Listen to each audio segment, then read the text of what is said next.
Assalomu alaykum, hurmatli tomoshabinlar, tanishlar.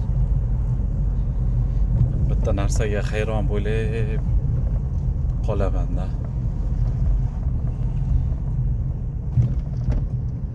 Yo'llarda odamlar o'ziniki qilib yuborganda,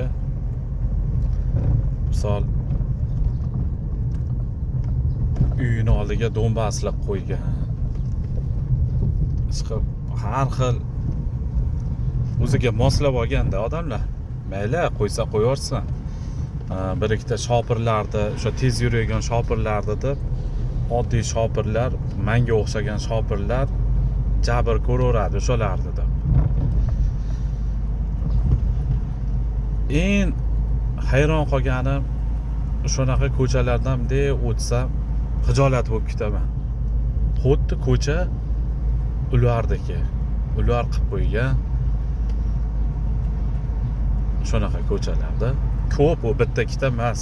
Mana bu yer yo ana desa, ayniqsa uyini oldida mashinasini qo'yib qo'yadi yo o'zi chiqib o'tirgan bo'ladi. Erkak kishi, ayol kishi emas, erkak kishi.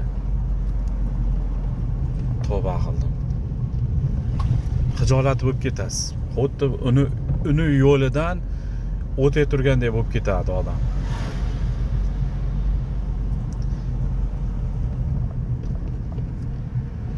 Alloh insof bersin hammamizga.